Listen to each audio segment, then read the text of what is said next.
Ертеде бір елсіз тауда бір жалғыз үй қыстап қалыпты. Ауып бара жатқан ел екен.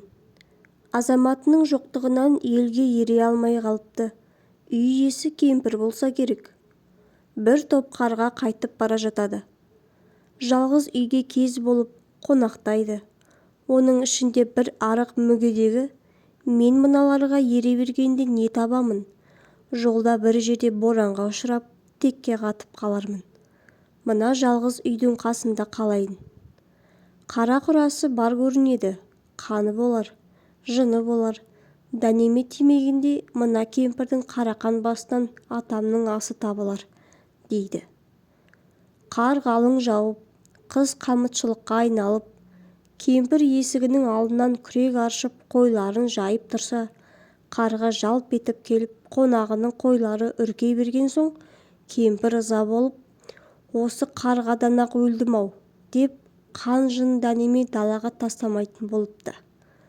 Қарға аштан қатып өлсін дегендейін тышқан боғында көміп тастайтын болыпты. Қарғаға жүдеушілік кіріп, ағаштың басында отырып қарқ-қарқ деп қарқылдай береді, дейді.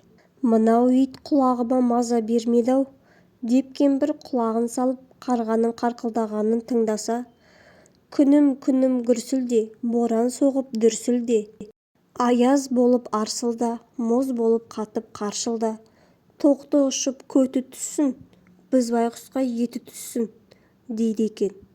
Кемпір мұны естіді де бір кереге жайып, керегенің бір жағына ет қойып, керегеге бір бақан тіреп, бақанның аяғына жіп тағып ұстап отырыпты. Аштан өлер болған қарға сорлы қып-қызыл етті көрген соң көзі қызарып кетіп, етке келіп қонып, бір шұқып, екі қарап отырғанда, кемпір бақанды тартып қалғанда, қарға керегенің астында қалып, кемпір ұстап алыпты. Төбе жүнін жұлмапты, екі қанат құйрығын жұлмапты. Өзге жүнін жұлып, суыққа тоңа-тоғын қылып үрпитіп қоя беріпті. Сонда қарға ағашты паналап қонып отырып қарқылдайды, дейді. Күнім күн шықсын, қарды ерітер жел шықсын, біз байқұсқа жүн шықсын, тоқты жазған жыл шықсын.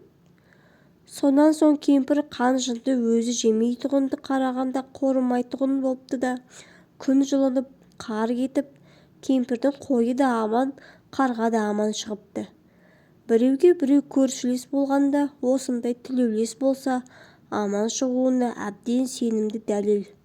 Және қыз қамытшылық бола бастаса, қарғаны ұстап алып, оны өлмес қылып, жүнін жұлып алып жіберсе, күн жылынатыны осындайдан қалған.